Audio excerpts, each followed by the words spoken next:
You are punctual. I appreciate that in a client. Please, have a seat. The evening is ours, and we have much to discuss. Thank you. Your space is impressive. I wasn't expecting something quite so intimate. Most people expect a sterile showroom, but why is it meant to be clinical? Tell me, how was the drive over? Traffic wasn't too brutal, I suppose. Actually, it was fine. I took the scenic route through the hills instead of the highway. Interesting choice. Most people would take the fastest route when they're running late for an appointment. I wasn't running late. I just prefer the winding roads. The scenic route. Do you often choose the longer path when there's a more direct option available? I suppose I do, actually. Why do you ask? Curiosity? Tell me, do you spend your days making decisions about other people's money? How did you? Yeah, I'm in investment management. How could you possibly know that? Your watch, it's a Patek Philippe, but not the flashy kind. Conservative luxury. You care about quality and heritage. And you don't need to advertise it. That suggests old money clients who value discretion. That's remarkably observant. It's what I do. Understanding people is half of curating the right collection. So you understand portfolios then. Long-term versus short-term thinking. Risk versus reward. Before we proceed, try this. What is it? Just taste it first. Tell me what you think. It's complex. There's fruit, but also something earthier. Almost smoky. Good palate. It's a 2009 Hermitage from M. Chapoutier. The year they almost lost everything to early frost. They saved less than 30% of their harvest. So this bottle is rare. Rare, yes. But that's not why I chose it for you. I chose it because you took the scenic route tonight. This wine is the scenic route in the bottle. The winemaker could have made something safer, easier to sell. Instead, he chose to make something that tells a story. I'm not sure I follow. In your work, do you prefer blue chip stocks or do you hunt for hidden gems? Both, depending on the client's goals. But I admit I get more excited about finding undervalued companies with interesting stories. And there it is. There's what? The reason you're here. You mentioned in your correspondence that you want to build a wine collection, 300 to 500 bottles, climate-controlled environment, flexible budget. But what you're really looking for is the wine equivalent of those undervalued companies with interesting stories. Before we dive into Bordeaux and Burgundy, let me ask you something completely different. What do you think happens to the things we leave behind when we're gone? You mean inheritance? Assets? No, I mean the intangible things, the choices we made, the taste we developed, the way we saw beauty in the world. Do you think any of that survives? That's actually something I think about a lot. In my line of work, I see families pass down wealth, but I also see how quickly the next generation can lose everything their parents built. But there are these rare families where something deeper gets passed down.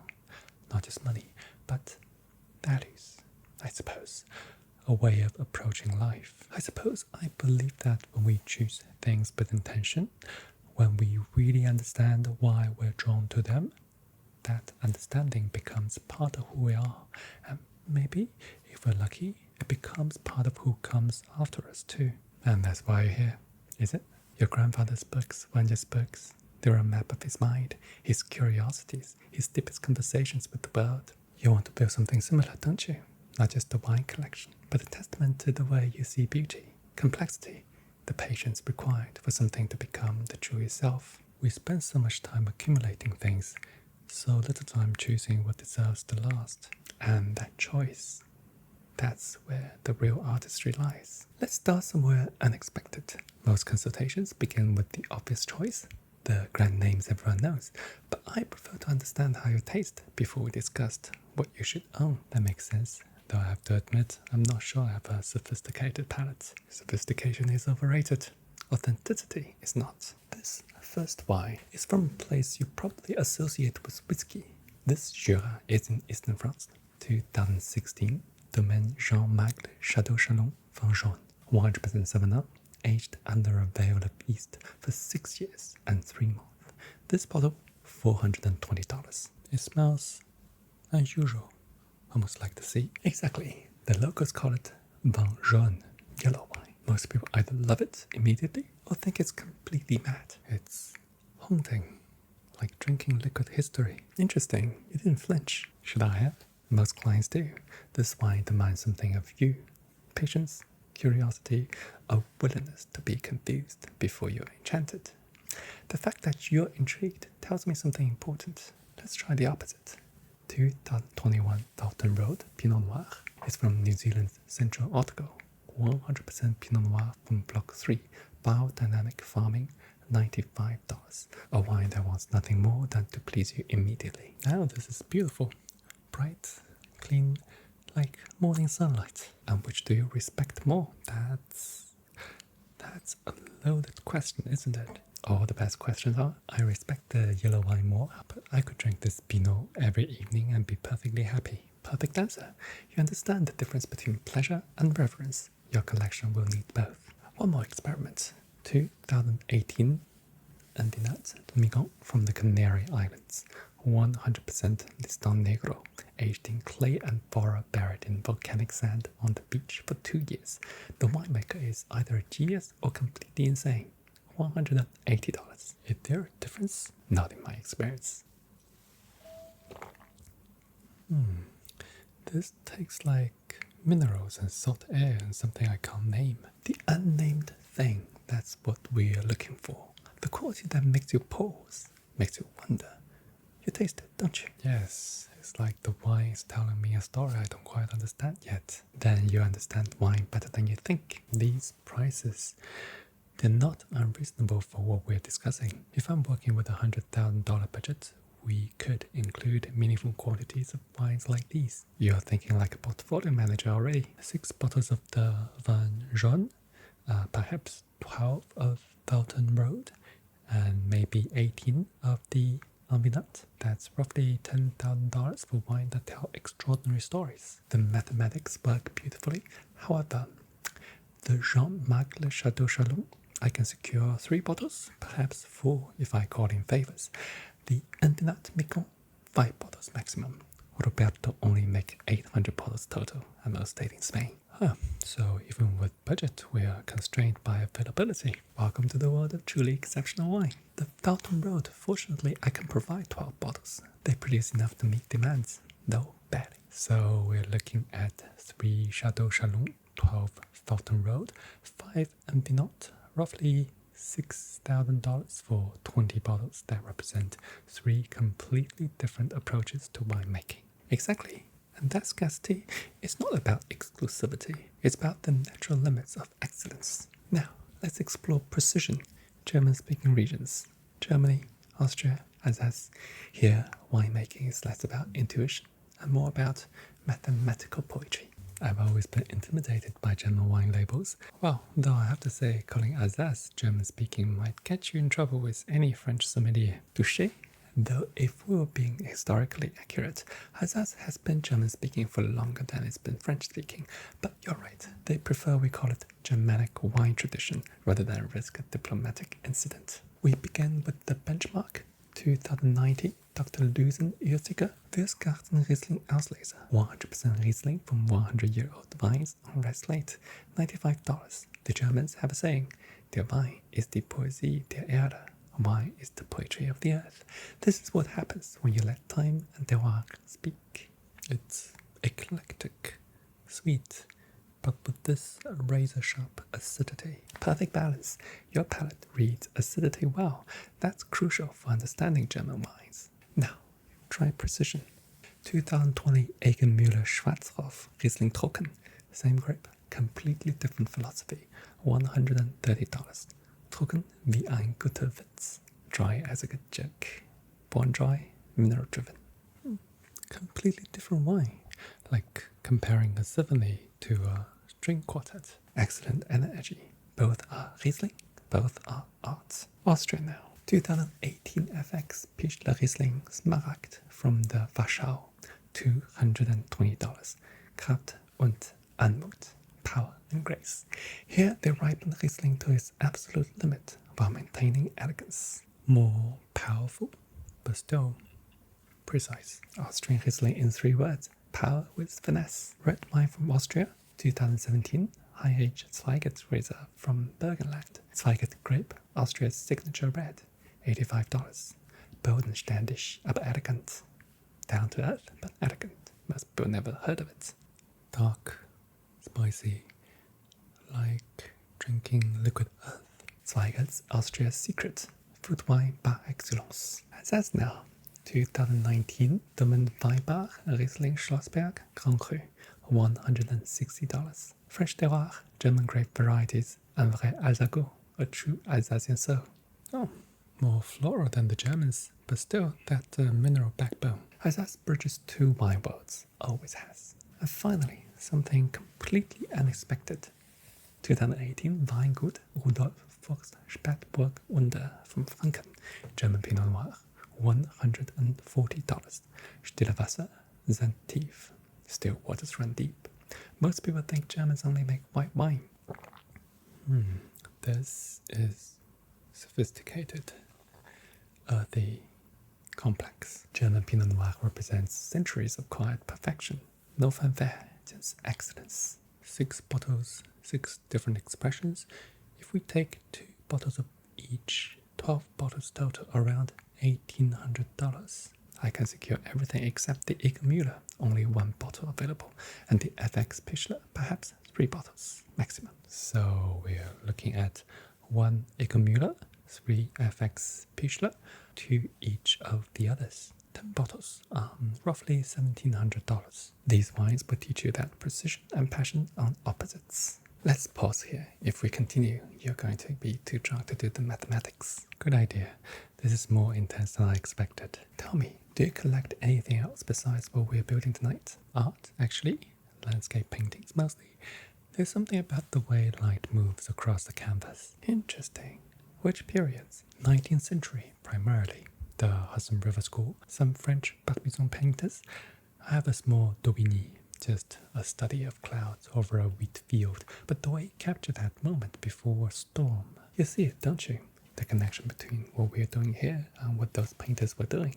I'm not sure I follow. Daubigny wasn't painting a wheat field. He was painting time, that specific moment when light and weather and season aligned perfectly. These wines we're tasting, they're the same thing. Captured moments. The 2018 Invernaut. It's like holding that volcanic beach in a bottle. Exactly. And your Daubigny, when you look at it, you're not seeing pigment on canvas. You're experiencing that moment when you stood in that field and felt something worth preserving. That's why the scarcity didn't bother me as much as I thought it would. You can't reproduce a moment. Now you understand why some collectors become obsessed. It's not about owning wine. It's about owning time. Speaking of time, let's discuss wines that have been waiting decades for the right moment. The prices here reflect not just quality, but extreme rarity. I can hear the difference in how you're handling these. These bottles represent generational decisions. We're no longer talking about wine you'll drink next year. And unfortunately, we won't be tasting these tonight. They're far too precious to open for evaluation. 1996 Domaine de la Romanée-Conti La Tâche, before the vineyard was replanted.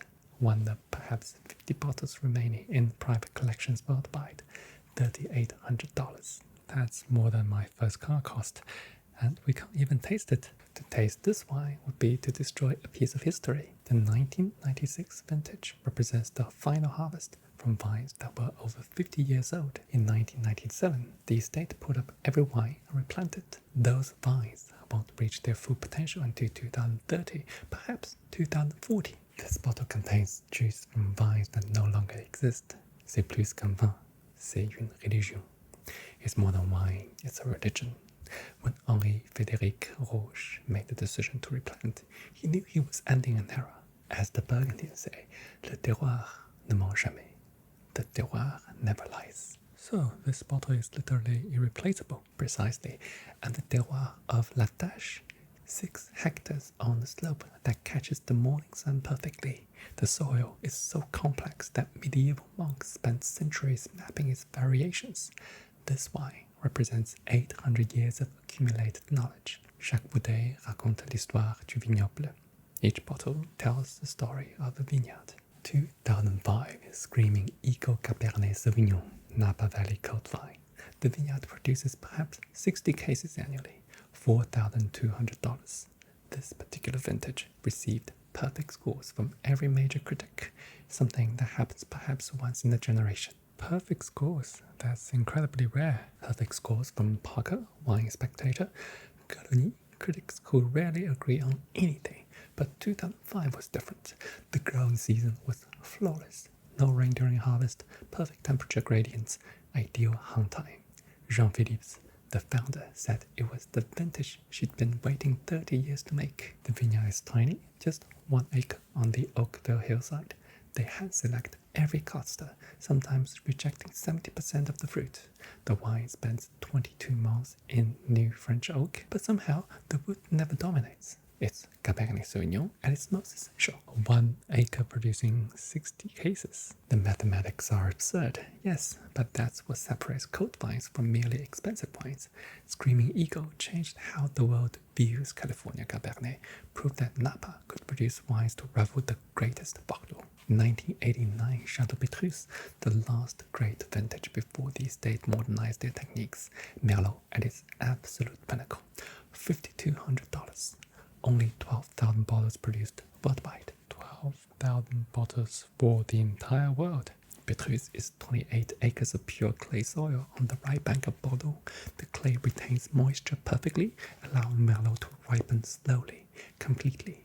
But 1989 was special. Christian Mouillet called it une année de grâce, a year of grace. The harvest was by hand, cluster by cluster, over 3 weeks in October.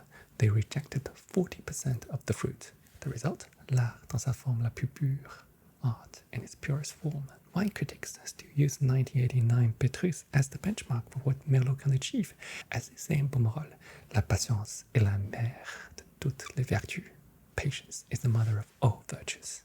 And we're discussing buying these without ever tasting them. When you buy Picasso, do you also test the paint first? These wines have been tasted, analyzed, and revered by the greatest palates in the world.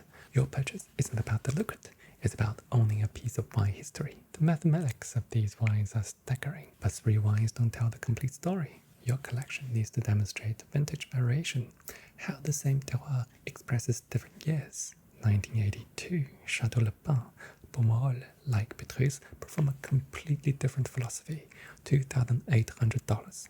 While Petrus represents tradition, Le Pin was revolutionary. Tiny production, new oak, modern techniques. Same region, different approach. Exactly. And 1982 versus 1989. 82 was about power and concentration, a hot, dry year that produced massive wines. 89 was about elegance and finesse, perfect balance between power and grace. 2010, Domaine de la Romanée Conti, Romanée Saint-Vivant, $4,700. From the new vines, but the legendary vintage, where the 96 Latache represents the old era. This represents the future.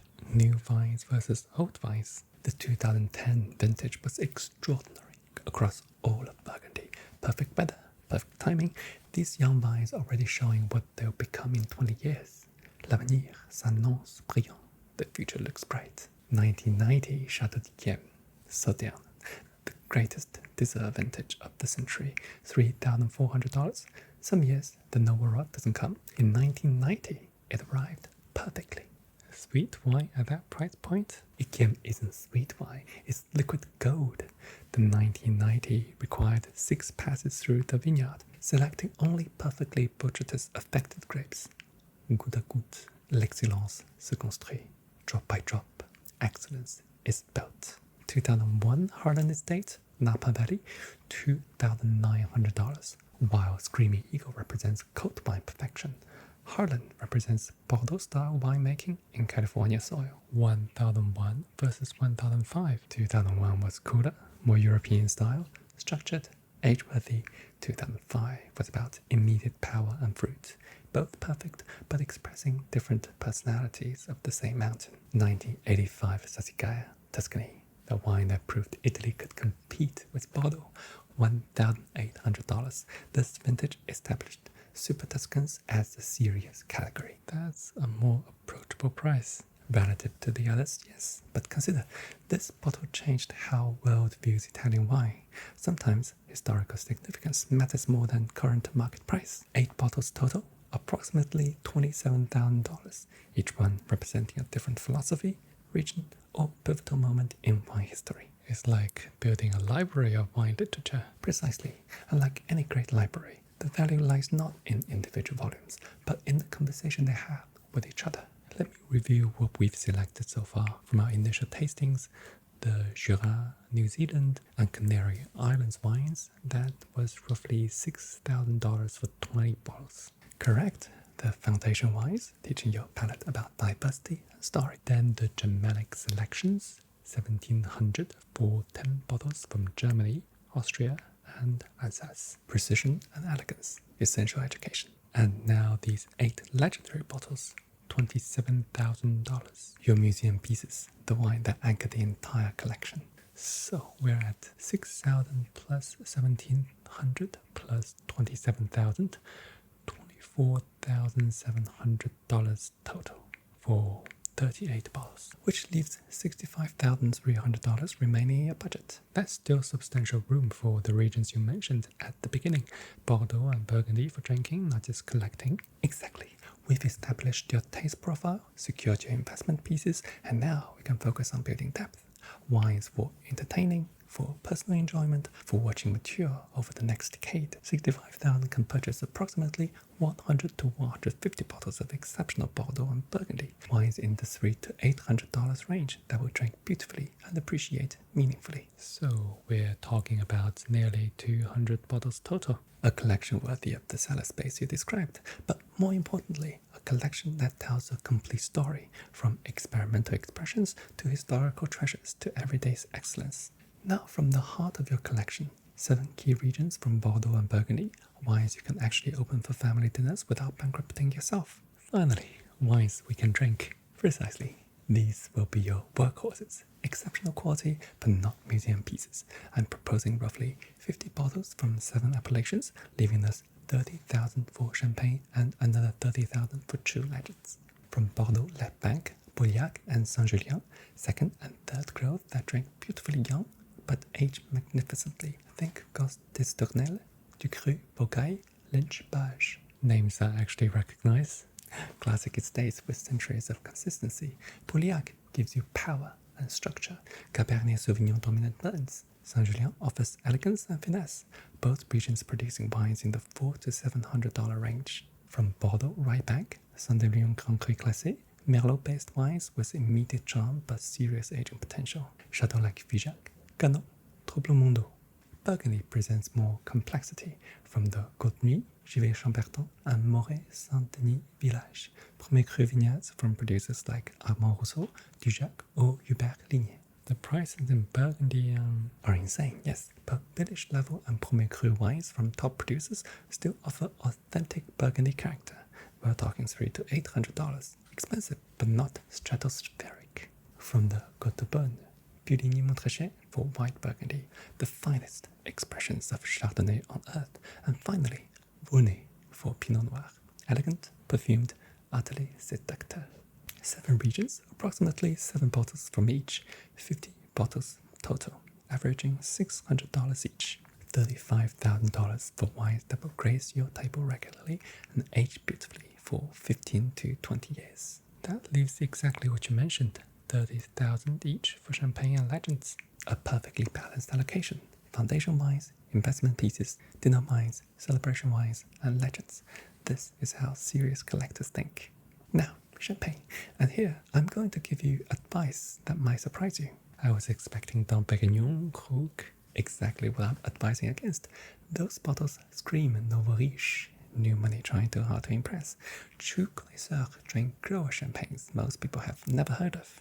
Consider this. You open a bottle of Dom Pérignon at your dinner party, and you guests think about the price tag. You open a bottle of Pierre Péter, they think about the taste. I never heard of Pierre Péter's. Precisely my point. Grower producer champagnes around $100 that offer more character, more terroir expression, and more sophistication than the big houses at 3 times the price. Pierre Péter Blanc de Blanc from Le Mesnil-sur-Auger, pure Chardonnay from Grand Cru Vineyards, $120. This champagne has more minerality and precision than most Chablis, $120 versus $300 for Dom Pérignon, and infinitely more interesting. The big houses blend grapes from hundreds of vineyards to achieve consistency. Grower champagnes express specific terroir. You taste the village, the air, the winemaker's philosophy. Aigli Ourier Brut Tradition Pinot Noir, based from Ambonnet, $110. When your children graduate from university, this is what you open. Not because it's expensive, but because it's exceptional. Kids' parties with $100 champagne. Think about it differently. You're teaching them that celebration isn't about showing off. It's about recognizing moments worth remembering. These champagnes create memories, not Instagram posts. I appreciate the philosophy, but I have to be practical. My daughter brings friends over, or my son celebrates with his university crowd. They do want something Instagrammable. The label matters to them. You're absolutely right. I was being overly purist. The younger generation does live in the visual world. The bottles needs photograph wow. Let me adjust the strategy. We'll split the allocation. Half grower champagnes for your sophisticated dinners. Half recognizable names that look elegant but won't bankrupt you for casual celebrations. Perrier Jouet Grand Brut. Beautiful Art Nouveau bottle design. Recognized worldwide, but only $180. Perfect for Instagram. Excellent quality. That's much more reasonable than Dom Pérignon pricing. Exactly. And Veuve Clicquot yellow label, iconic orange label. Every young person recognizes it. $160. Classic without being ostentatious. For something slightly more elevated, L'Orient Perrier Cuvée Rosé. The rosé color photographs beautifully. Distinctive bottle shape, $220. When your daughter announces her engagement, this is what you open. These feel like smart compromises. Wine collecting is about balance. Pure philosophy is admirable, but practical considerations matter too. We do 125 bottles of grower champagnes for your personal celebrations and 125 bottles of photogenic classics for the younger generation. The mathematics work perfectly. Still 30,000 total, but now you have champagnes for every social situation. Sophisticated for us, Instagrammable for them. Precisely. And honestly, sometimes the recognizable names exist for good reasons. They may not be the most terroir driven, but they are reliably excellent and universally appreciated. Now, for the atomic bombs. Atomic bombs. The wine that combines more hairs. The bottles that exist in their own stratosphere. We have $30,000 remaining. The 3 bottles, each one representing the absolute pinnacle of what human beings can achieve with grapes. First, 1947 Chateau d'Yquem, the greatest dessert wine vintage ever produced. $12,000. $12,000 for one bottle. The 1947 vintage represents triumph over absolute catastrophe. On April 2nd, 1947, a devastating frost struck Sauternes. Temperatures dropped to -7 degrees Celsius overnight. Most estates lost everything, their entire harvest destroyed in a single night. But Yquem's vines, protected by a unique microclimate and the estate's elevated position, survived just enough to produce 1/10 of their normal yield. The grapes that remained were concentrated beyond imagination. The noble rot arrived perfectly, transforming these frost-kissed grapes into liquid gold. 1/10 of normal production. 300 bottles instead of 3,000. Each grape cluster was individually selected over 7 passes through the vineyard. Alexandre de Lure-Salus himself supervised every decision. The result? A wine so concentrated, so perfect that wine critics still use it as the ultimate benchmark for Sauternes. This bottle contains honey, apricot, spice, and something indefinable, the essence of survival itself. Du miel liquéfié par les dieux. Liquid honey crafted by the gods. Collectors had paid over $20,000 at auction for bottles in perfect condition. Second, 1945 Domaine de la Romanée-Conti, the final harvest before phylloxera destroyed the original vines. $9,000. The very last bottles from the original vineyard.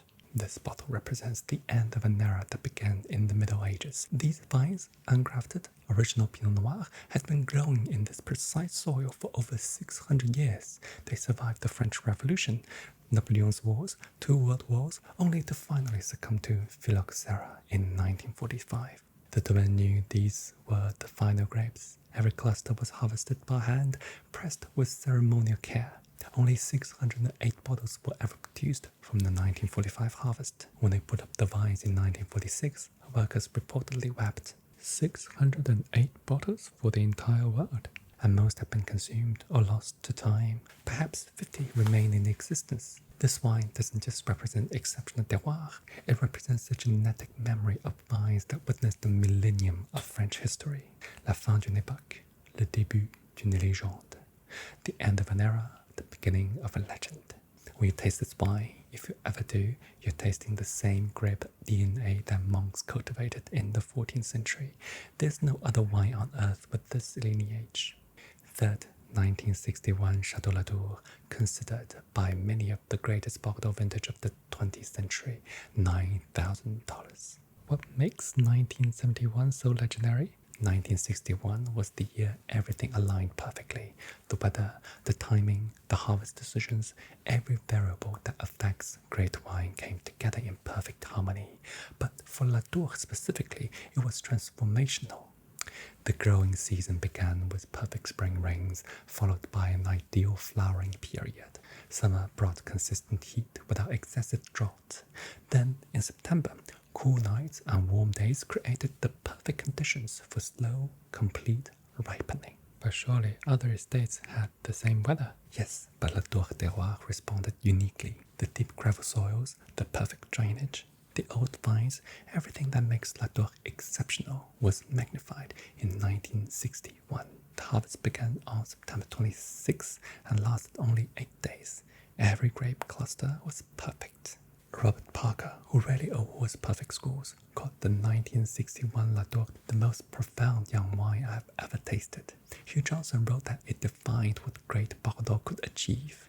This isn't just wine, it's the benchmark against which all other Bordeaux are measured. And it's still aging. The 1961 Latour hasn't even reached its peak. Experts predict it will continue improving until 2030, perhaps beyond. This bottle contains 40 years of development, with potentially 30 more years ahead. Le temps révèle la grandeur. Time reveals greatness. $30,000 for 3 bottles. $30,000 for 3 miracles. Each one represents a moment when nature, human skill, and pure chance aligned to create something that can never be replicated. Actually, I realized we might have overlooked something practical. We built this magnificent collection, but what about Tuesday night dinners? Simple family meals where I just want something good without ceremony. The daily driver. You're absolutely right. We focused on education, investment, and celebration, but forgotten the wine you reach for most often. Exactly. I need something around $30 that I can open without thinking twice. Maybe 100 bottles. I like to split it, like 50 bottles of Italian, 50 bottles of French, different moods, different foods. Excellent instinct. For the French selection, Domaine Hubert Lignier, Bourgogne Rouge, pure Pinot Noir, village level fruit, but made with Grand Cru techniques, $35, perfect for roasted chicken, mushroom dishes, quiet Tuesday evenings. And for the Italian, Chianti Classico from a reliable producer like Di Riserva di Fisano. Sangiovese at its most honest, $30 exactly. This is what you open with pasta puttanesca, pizza from the wood oven, or when you want something that tastes like sunshine. 50 of each feels right. Different personalities for different moments. Precisely. The Burgundy for contemplative evenings, the Chianti for animated dinner conversations, both food-friendly, both reliable, both made with integrity. $750 for the Burgundy, $1,500 for the Chianti. Your final collection, $103,000, 500 bottles total, from Tuesday night dinners to wine that will outlive us both. It feels complete. A collection should reflect how you actually live, not just how you aspire to live. The everyday wines might be the one that brings you the most joy. Now for the practical matters. Building this collection will take approximately 18 months. Oh, 18 months. I was expecting everything delivered next week. The grower champagnes and everyday wines, yes, those we can secure within 30 days. But the legendary bottles, tracking down a 1945 Romanée Conti requires patience, discretion, and sometimes luck. I propose a staged acquisition strategy. I start with the foundation wines and Germans while I work my network for the rare bottles. Some may require auction participation, others come through private collectors who prefer anonymity. And storage during that period? My climate-controlled facility until your cellar is fully prepared. Each bottle catalogued, photographed, and insured at acquisition value. You receive detailed provenance documentation for every purchase. Speaking of insurance, Chubb Masterpiece will cover the collection. Premium runs approximately $4,000 annually for a collection of this value. They understand the wine specifically, temperature fluctuation coverage, cork failure protection, even coverage for natural disasters. $4,000 seems reasonable for protecting a $100,000 investment. My acquisition fee is 15% of total collection value, $15,000. This covers authentication, sourcing, storage coordination, and ongoing consultation. I also guarantee authenticity on every bottle. What happens if a bottle proves to be counterfeit? Full replacement or refund, plus any associated costs. My reputation depends entirely on authenticity. I work only with sources I've verified personally over decades. Delivery will be staggered. Everyday wines first, then the Bordeaux and Burgundy selections, champagnes, and finally the legendary bottles. Each shipment requires your signature and immediate inspection. And if my cellar isn't ready, extended storage at my facility, no additional charge for the first 6 months. After that, modest monthly fees for space and monitoring. The contract includes a clause for market substitutions. If I cannot locate a specific bottle, I'll recommend equivalent alternatives for your approval before proceeding. This feels thoroughly professional. When dealing with irreplaceable wines, every detail matters. Your collection will be documented like a museum acquisition. Let's discuss payment structure. I assume you don't expect $100,000 upfront. Perhaps we start with the security payment of $5,000 to secure the deal? Actually, I'm going to propose something counterintuitive. You pay nothing until wines arrive at your cellar, not even a security deposit. Nothing upfront. That seems unusual for this level of transaction. Think of it as pay per arrival. Each time a wine appears at your door, properly authenticated, perfectly stored, ready for your cellar, you pay upon delivery. No money at risk. No complicated payment schedules. Because I'm fully insured against non-payment through Lloyd's of London. They've underwritten my business for 12 years. If a client defaults, I'm covered completely. But you're carrying all the financial risk. Exactly. I purchase everything, store everything, authenticate everything, and only get paid when you receive exactly what you expected. It aligns with our interests perfectly. I'm incentivized to deliver quality. You're protected from any disappointment. When the first shipment arrives, say 50 bottles of everyday wines, you pay $3,500 upon delivery inspection. If anything is damaged, mislabeled, or doesn't meet expectations, I take it back at no cost to you. And the legendary bottles? Same principle. When I locate that 1947 Ikem and it arrives at your cellar in perfect condition, you pay $12,000, not before. If the provenance doesn't satisfy you completely, I return it to my collection. However, payment is expected immediately upon delivery. Think of it as old school business courtesy. My courier arrives with your wine, you inspect it. If satisfied, payment is rendered on the spot. Cash, certified check, or wire transfer completed before they leave. So I need to have funds ready at any time. Precisely. When I call to say your 1961 Latour will arrive Thursday at 2 p.m., you ensure $9,000 is available for immediate payment. If not, the wine returns with my courier. No questions asked, no rescheduling. Of course, I'm not unreasonable. Once I've secured a legendary bottle, I'll call you weekly leading up to delivery, starting a month before. Fair warning to arrange your liquidity. Weekly cost for a month? Exactly. Mr. Johnson, the 1961 Latour will arrive in 4 weeks. Please prepare the $9,000. Then 3 weeks, 2 weeks, 1 week, and finally the specific delivery time. You'll never be surprised by a courier at your door. It's professional courtesy balanced with business necessity.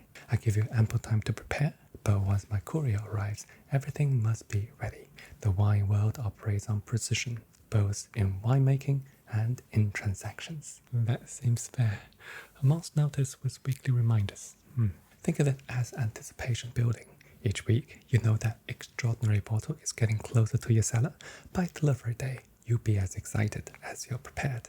My reputation depends entirely on client satisfaction. This payment structure proves I'm confident in my ability to deliver exactly what I promise. You literally cannot lose money with this arrangement. It's almost too good to be true. It's simply professional confidence. After 20 years in this business, I know I can deliver. The insurance protects me.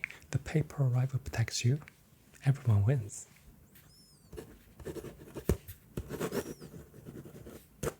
This has been extraordinary, more than I expected when I walked through that door. Wine has a way of revealing more than we intended to discover about the wine, about ourselves. Your collection will evolve over the years. Some bottles will disappoint, others will transcend every expectation, but together they'll tell the story of your taste, your curiosity, your willingness to seek beauty in patient things. When do you think I should open the first bottle? Tonight, take home one of the Gros Champagne we discussed, not to celebrate this transaction, but to celebrate the beginning of a conversation between you and time itself. And the legendary bottles? Will I ever actually drink them? Perhaps. Or perhaps your children will, on a night when they need to remember that some things in this world are worth waiting for. Either way, you have given them something more valuable than wine. What will you have given them? The knowledge that excellence exists, and the patience to recognize it. Exactly. Le vin est un professeur de goût. Il est le libérateur de l'esprit et l'illuminateur de l'intelligence. Wine is a teacher of taste, a liberator of the spirit, and the illuminator of intelligence. Thank you, Yuanye, for everything. Thank you for understanding that what we built tonight isn't just a collection, it's a legacy. Before you leave, tonight we've explored French classics, Germanic precision, some Italian soul, but there are entire worlds we haven't touched. Other worlds, American wines beyond the Côte Cabernet, Oregon Pinot Noir that rival Burgundy, Virginia Viogniers that will surprise Condrieu, Grüner Veltliner from the Finger Lakes that embarrasses Austrian producers, Croatian Plavac Mali from Dingac that predates most French appellations. New generation winemakers like Redican in Fruity making orange wines that age for decades, or Pierre Frick in Alsace creating biodynamic cuvées that have no legal classification but taste like liquid poetry. And beyond wine entirely, cognac like Hennessy Paradis from cellars established in 1765, or Rémy Martin aged in limestone caves that Napoleon himself visited, Armagnac from Château de l'Aubade, where the Lecoq family has worked the same copper stills since 1870, 5 generations perfecting what their great-great-grandfather began. That sounds like another collection already. Perhaps it is, but for now, consider it education. You're welcome to return for tastings. No obligation, no purchases necessary. Simply to understand more deeply, to expand your palate beyond what we've discussed tonight. Think of it as graduate level coursework. Tonight was your foundation degree in wine collecting, but there's always more to discover, more stories to uncover. Free tastings to explore these other categories. Absolutely. Knowledge should never be transactional. The more you understand about wine, the more you appreciate what you already own. Besides, you're a trader who just spent $100,000 and immediately asked about free tastings. I respect that. The wealthy stay wealthy by negotiating every detail, even when they could buy the entire cellar. And I'm a good businessman who knows that an educated client becomes a client for life. It's a wine-wine situation, isn't it? The best transactions always are when both parties walk away richer than when they arrived.